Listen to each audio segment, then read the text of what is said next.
different. So I'm like, he wouldn't have just cut it for the wedding. I think that was like a life change. Let's just rip into Binder for this whole episode. You know? They say when you cut your He does enough hair, himself. It's time to get it back. Yeah, I agree.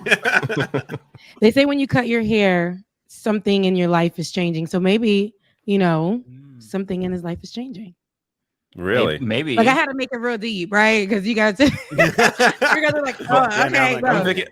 I'm thinking now, how often do I cut my hair? It's usually like every 3 months, maybe 6 months sometimes, and it gets really long. 3 months? Oh wow! Oh yeah, I take a while. Actually, this last haircut I got, it was like a month after the first one.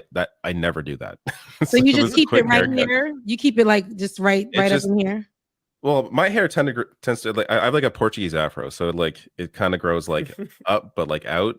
But then it eventually goes down, but it gets really poofy. Like the issue with like the reason why I can't grow long is it doesn't grow down properly. It'll just like get really poofy. Oh, me too. Yeah, it defies gravity. Portuguese hair, it's tough. Like you've got to slick it down. Like if I don't cut my hair after it's like 1.5 inches, it just like all curls forward. Are you both and then Portuguese? I can't like. Yeah, we're both Portuguese actually. Wow. Overrepresented on this show. I'm half. Are you full Portuguese? I'm full Portuguese. Yeah. I'm half Portuguese. Right? Well, you can see something going on in the beard. So yeah, something happening. That's in where the the beard. secrets are. Yeah. Yeah. Although speaking of haircuts, I do have to get one this weekend because my beard is like insane, very very poofy, and it's all I'm trying to eat. But the ladies love the beards. I hear that. But Lance, to me, you got a nice baby face. Okay, we're not leaving you out. You have a nice baby face. I can't grow facial hair. That's why. That's why I don't do it. Yeah. Yeah, there's some guys that can't grow facial hair, but it's okay. As long as some people grow it. Yeah, some people grow it to hide. So it's like it's a catfishing. Then you have hat fishing. Then you have beard fishing. What's hat fishing? Like hat fishing is when he looked good with the hat on. Oh, then he takes the hat off. That's a totally different person. That is a totally different person. And then beard fishing is when you cut the beard off, and that is a totally different person. Well, a beard is kind of like makeup for men. Like that's kind of like our version of makeup.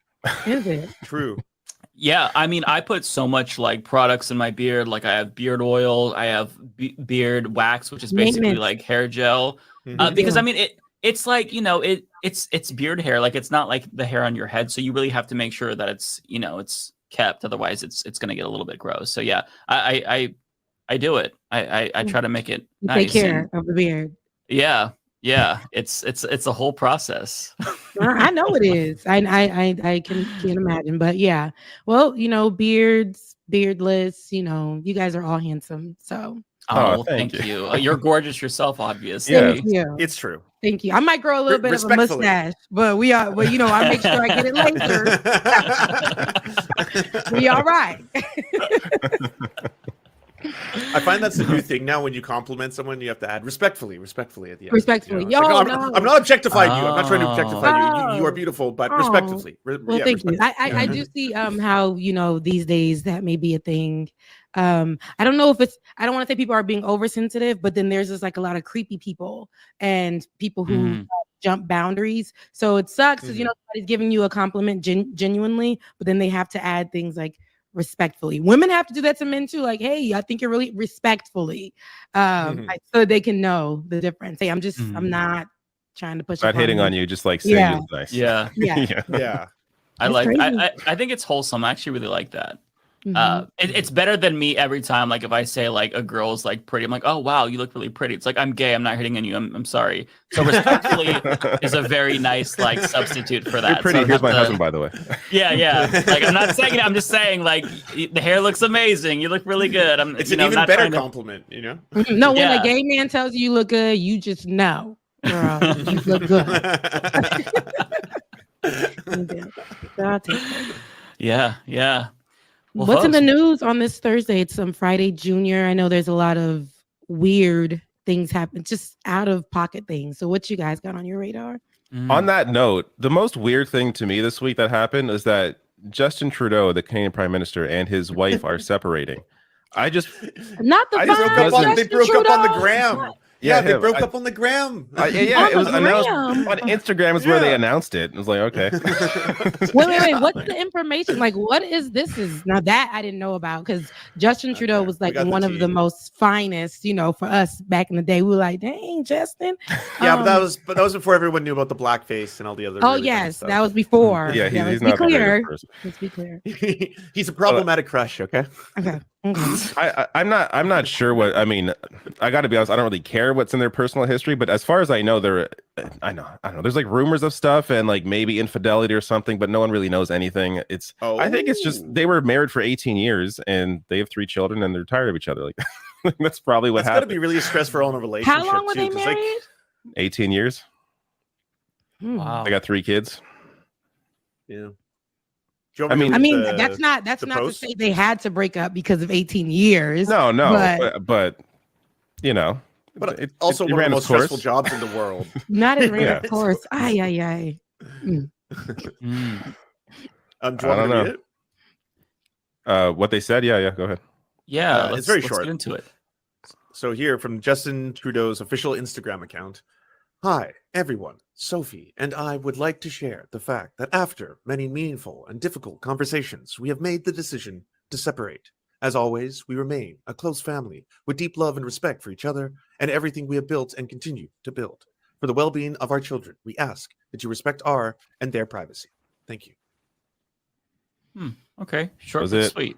I've got to say, listen, as an American, I don't find that as compelling as the allegations that Lauren Boebert, recently divorced, by the way, is having an affair with MAGA pastor Sean Foyt, who's married with like 18 kids. You guys know all of this. Look, I know all the lessons. I didn't hear about this one. I have to preface this conversation by saying they vehemently deny this, and he threatened defamation on anyone who talks about this. So he denies it, but I just find that conversation a lot more compelling than the Justin Trudeau stuff. And if you look at photographs of him and Boebert together, his head is literally like 4 times the size of hers. Like he looks like alien almost. And that to me, like I don't know. Like I want to see a reality show with him and Boebert if it is true. This guy? So it's more compelling. That's crazy. I really don't like her, but it's more compelling because it's a little bit more messier. Is that what you said? Like she's cheating. She got a side dude. And so like with Justin's breakup, it was more so respectful. It was respectfully posted. No drama from what we can see. They want to keep it light. They want to make sure that they handle their business and affairs outside of the media. But her stuff is all outside. Allegedly, she's cheating with the pastor, you say? Yeah. That's honestly, you nailed it, Rebecca, because like with the Justin Trudeau stuff, it's like, oh, okay, well, they're parting amicably. With this is some messy shit that is very interesting. That's American, right? That's the American right. It's always going to be super messy. We're always going to be in their business, especially when it comes to the ones that are like evangelicals or like the CCMers and stuff like that. They their business. I remember I saw this special and it was about one of the Trump supporters. It was the Life Church, whatever that was in Virginia. And y'all don't remember that story? No. It sounds really familiar. Like I remember Life Church, but I can't place it. It's okay. This church starts with an L, and the pastor was huge and was very supportive of Donald Trump. His dad was a mega church pastor from like way back then, and then he took over.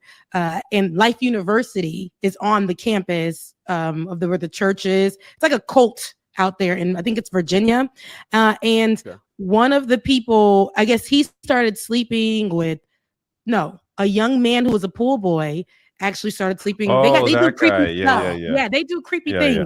But yeah, I wouldn't be surprised because that's where the mess is in the church. I love the church. I'm from the church, and but the white church has special mess. And over there on the right especially side, the evangelical ones, they're very the loudest ones hide the most.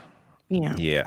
Yeah, so that's so true, and it's I think Liberty University, Jerry Falwell. That's what it was, Liberty, not Life. Yeah. But you said Life though, and it clicked with me. I'm like, oh yeah. Sorry to Life Church, whoever you are, because it's probably about millions of y'all. Sorry to y'all. That's so true, Rebecca, about the white evangelical churches, because the church that I grew up in. So after I had left already, it's been years. So the pastor of that church